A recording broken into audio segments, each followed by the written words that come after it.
0. 성경에 의하면 이 세상은 하나님께서 처음부터 계획하고 만드신 아름다운 작품입니다. 1. 세상에서 가장 특별하게 지어진 피조물은 바로 우리 사람입니다. 기. 사람은 하나님과 친하게 지내며 깊은 사랑의 관계를 맺도록 창조되었습니다. 3. 그래서 사람은 다른 동물과 달리 육체뿐만 아니라 영혼을 가진 존재입니다. 4. 하나님은 사람에게 세상을 아름답게 돌보고 책임있게 다스리는 사명을 주셨습니다. 5. 우리가 사는 자연 세계를 깊이 들여다보면 하나님의 지혜와 흔적이 보입니다. 6. 세상과 인간이 어떻게 시작되었는지 바르게 아는 것이 구원 이야기의 첫 단계입니다. 7. 우리는 우리가 어떻게 해서 이곳에서 이러한 모습으로 살아가고 있는지 질문해야 합니다. 8. 성경은 우리가 목적을 가지고 창조된 아주 소중한 존재라고 답해줍니다. 9. 이 이야기는 우리의 삶과 존재에 대해 진지하게 생각해 보시라는 제안입니다. 10. 하나님은 선악과를 먹지 말라고 경고하셨지만 인간은 그 명령을 온전히 지키지 않았습니다. 11. 옛 바엠 사탄이 찾아와 유혹했을 때 인간은 하나님의 말씀보다 자신의 욕심을 따랐습니다. 12. 인간이 금지된 열매를 먹음으로써 이 세상에 죄와 타락이 처음으로 들어오게 되었습니다. 13. 인간은 하나님의 음성을 들으면 두려워하며 나무 사이에 숨는 부끄러운 존재가 되었습니다. 14. 결국 죄는 하나님과 인간의 관계를 끊어놓았고 친밀했던 교제를 잃어버리게 만들었습니다. 15. 성경이 말하는 죄는 세상의 법보다 훨씬 더 넓고 근본적인 의미를 지니고 있습니다. 16. 세상법과 달리 성경은 이웃을 미워하는 마음을 품는 것조차 죄라고 엄격하게 말합니다. 17. 죄로 인해 인간은 하나님 대신 자기 자신을 인생의 주인으로 알고 방황하며 살게 되었습니다. 18. 마음속에 하나님이 없는 인간은 죽음과 질병, 불안, 배신, 실패와 슬픔 같은 수많은 고통 속에서 살아갑니다. 19. 인간을 사랑하시는 하나님은 방황하는 불쌍한 인간에게 구원을 약속하셨고 이스라엘 백성을 통해 그 구원의 길을 시작하셨습니다. 이어 최초의 인간은 하나님의 명령을 어겨 죄를 지은 후 하나님의 규제를 받는 존재가 되었습니다.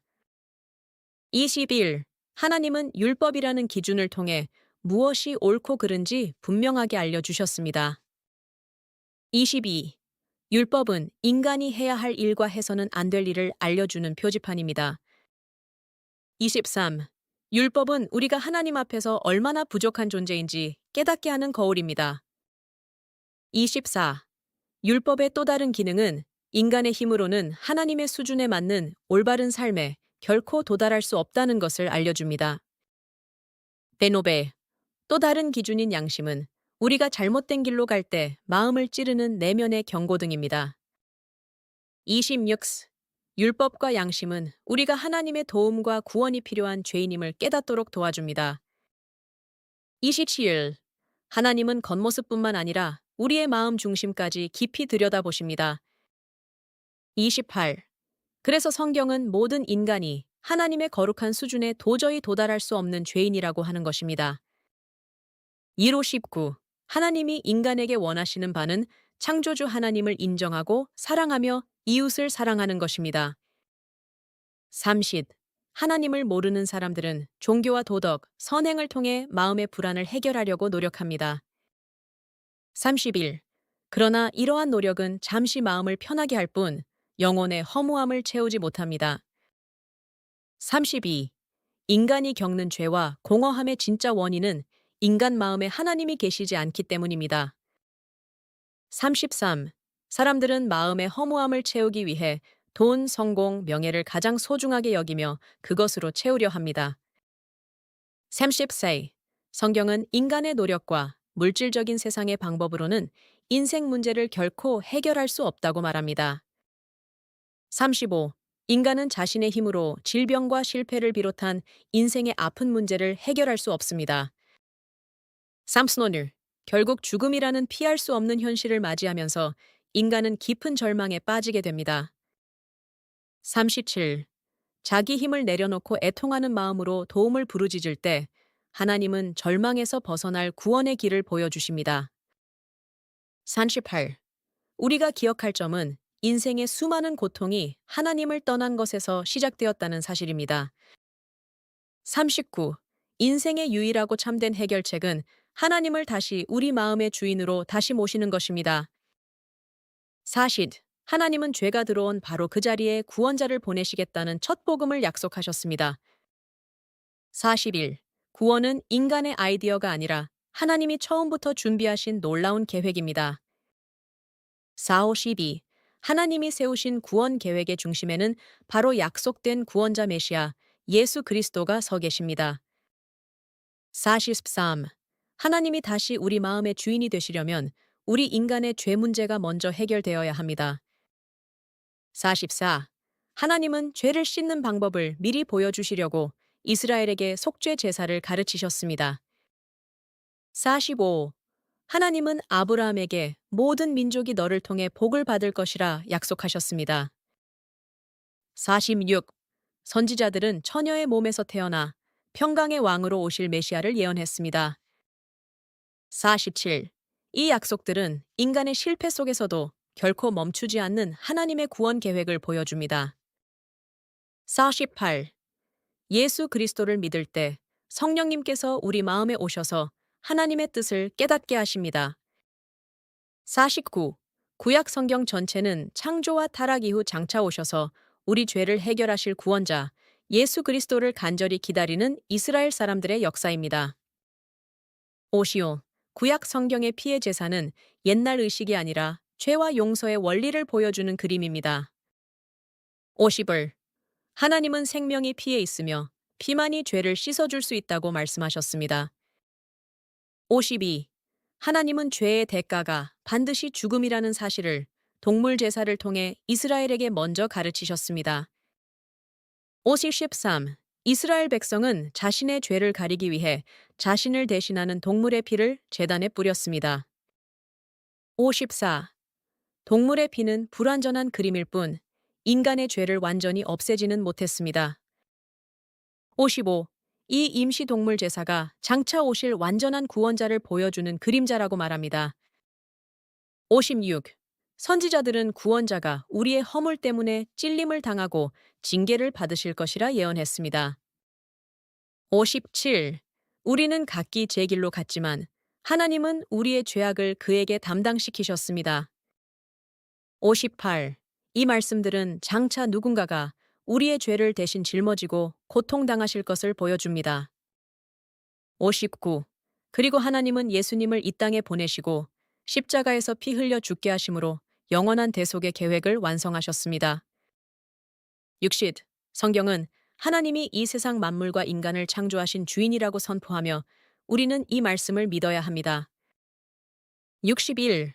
성경은 예수님을 우리 죄에서 우리를 구원하시기 위해 이 세상을 창조하신 하나님께서 보내신 아들이라고 소개합니다. 62. 예수님은 죄가 없으셨지만 죄인인 우리를 대신해 십자가에서 죽으셨습니다. 63. 하나님은 예수님을 부활하게 하셔서 그분이 진짜 하나님의 아들이심을 밝히셨습니다. 64. 예수님이 십자가에서 다 이루셨다고 외치실 때 우리의 모든 죄값이 치러졌습니다. 65. 구원은 우리의 노력이나 선행이 아니라 예수님이 이루신 일을 믿음으로 받는 것입니다. 66. 즉, 예수님을 마음의 구원자로 믿고 주님이라 고백하면 구원을 받습니다. 67. 죄로 단절되었던 하나님과의 관계는 오직 예수님이 나의 주인이 됨을 믿고 고백할 때 다시 연결됩니다. 68. 참된 구원은 내 인생의 주인을 나로부터 예수 그리스도로 바꾸는 것입니다. 69. 우리가 예수님을 주님으로 영접하면 우리는 예수 그리스도와 연합하여 하나님의 양자가 됩니다. 70. 우리가 예수님을 주님으로 인정하고 입으로 시인하기 전에 그동안 하나님을 인정하지 않고 내 마음대로 살아온 것을 미안하게 여기고 뉘우치며 진심으로 용서를 구하는 마음 회개로 나아가야 합니다. 71. 예수님이 이루어 놓으신 구원은 내가 마음으로 믿고 입으로 고백함으로 받아들이는 하나님의 선물입니다. 72. 성경은 하나님이 세상을 이처럼 사랑하사 독생자를 주셨으니 그를 믿는 자마다 멸망하지 않고 영생을 얻는다고 말합니다. 73. 또 예수를 주로 시인하고 하나님께서 그를 죽은 자 가운데서 살리신 것을 마음에 믿으면 구원을 받는다고 약속합니다. 74. 예수님은 내가 문 밖에서 두드리고 있다. 내 음성을 듣고 문을 열면 그 사람과 함께 먹고 교제할 것이다 라고 말씀하셨습니다. 75. 이 말씀은 예수님이 우리 삶의 중심에 들어와 주인으로 머무시기를 원하신다는 뜻입니다. 76. 우리가 마음의 문을 열어 예수님을 받아들일 때 그 순간 끊어졌던 하나님과의 관계가 다시 시작됩니다. 77. 다시 말하지만 구원은 우리의 도덕적 수준이나 종교적 배경이 기준이 아니라 오직 하나님의 은혜와 예수님을 믿는 믿음이 기준입니다. 78. 따라서 누구든지 어디에 있든지 이 복음의 내용을 믿고 예수 그리스도를 마음에 영접하면 구원을 얻고 하나님의 자녀가 될 수 있습니다. 79. 마지막으로 중요한 질문은 나는 하나님께서 이 세상을 창조하셨다는 것을 어떻게 믿게 되었는가? 를 진지하게 스스로에게 묻고 그 믿음이 단순 지식이 아니라 성령의 역사 속에서 얻은 확신인지, 그리고 지금도 내 인생의 주인을 나가 아니라 예수님으로 모시고 있는지 점검해 보는 것입니다.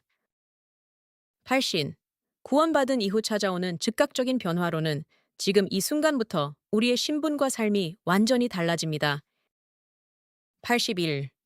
먼저, 하나님은 우리를 더 이상 정죄하지 않으십니다. 그리스도 예수 안에 있는 자에게는 결코 정죄함이 없다. 82. 우리가 과거에 어떤 삶을 살았든지 예수님 안에서 죄의 기록은 십자가에서 해결되었습니다. 83. 우리는 새로운 피조물이 됩니다. 그리스도 안에 있으면 새로운 피조물이다. 이전 것은 지나갔고 새 것이 되었다. 80C. 이 말은 우리의 생각과 가치관, 삶의 방향이 새로워진다는 뜻입니다. 85. 더 이상 죄 중심, 자기 중심이 아니라 하나님 중심, 사랑 중심으로 살아가는 연습을 시작하게 됩니다. 86. 우리는 하나님의 성전이 되고 성령님은 우리를 인도하고 위로하고 가르치시는 내적인 운전자가 됩니다. 87. 성령님은 우리에게 힘을 주셔서 옛 습관과 죄를 이기고 점점 예수님을 닮은 사람으로 자라나게 하십니다. 88. 또 우리는 하늘 시민권을 가진 사람들로서 이 땅에서 살지만 궁극적인 소속은 하나님 나라입니다. 89. 구원은 과거의 한 사건이지만 그것으로 시작해서 계속 일어나는 현재 진행형의 변화입니다. 굿노미스. 하나님의 자녀가 된 사람은 하나님 나라와 영원한 소망을 바라보며 살아가며 주님과 영원히 함께하는 것을 인생의 최종 목표로 삼습니다. 91. 하나님의 자녀는 하나님과 이웃을 사랑하면서 세상 속에서는 빛과 소금으로서 주위 사람들에게 예수님의 성품과 복음을 드러내야 합니다. 92. 구원받은 성도는 혼자서 신앙생활을 하기보다 같은 믿음을 가진 성도들과 함께 교회와 같은 신앙 공동체에 속하여 예수님이 원하시는 삶을 함께 배워가야 합니다. 93. 교회에는 믿음의 선배 성도들이 있어 제자로 살고 사명을 감당하도록 이끌어주며 새신자 교육을 통해 기독교 신앙을 깊이 배울 기회를 얻을 수 있습니다. 94. 교회를 선택할 때는 일반적으로 기독교 공인기관에서 인정하는 교회를 찾는 것이 안전하며 충분한 시간을 가지고 예배와 말씀, 가르침과 삶의 열매를 신중히 살펴본 뒤 선택하시기를 권합니다. 95. 하나님과 예수 그리스도를 믿게 된 분들은 세례라는 거룩한 예식을 통해 자신이 그리스도인이 되었음을 공적으로 고백하며 이는 옛 삶과 결별하고 새 삶을 시작하는 중요한 이정표가 됩니다. 96. 새신자가 빠지기 쉬운 위험으로는 처음 받은 은혜를 쉽게 잊어버리거나 공동체 없이 혼자 신앙생활을 하려 하거나 잘못된 가르침과 극단적인 주장에 쉽게 흔들리는 일이 있습니다. 97. 그러나 건전한 교회를 만나 말씀과 기도로 성실하게 신앙생활을 계속한다면 우리가 이 세상을 떠날 때 모두 주님의 품에 안기는 소망 가운데 살아가게 될 것입니다. 98. 교회에 처음 나가면 행정과 봉사 사역 학생 지도, 주차와 안전, 행사 준비, 식사 돕기, 신방과 선교 등들이 있다는 것을 알게 되지만 99일거 새 신자에게는 이러한 봉사보다 먼저 기독교 신앙의 내용을 바르게 배우고 자신의 구원에 대한 확신과 믿음의 기초를 견고하게 세우는 일이 더 중요하므로 처음에는 삶과 마음을 주님께 드리는 훈련과 기초 양육에 집중하시기를 권합니다.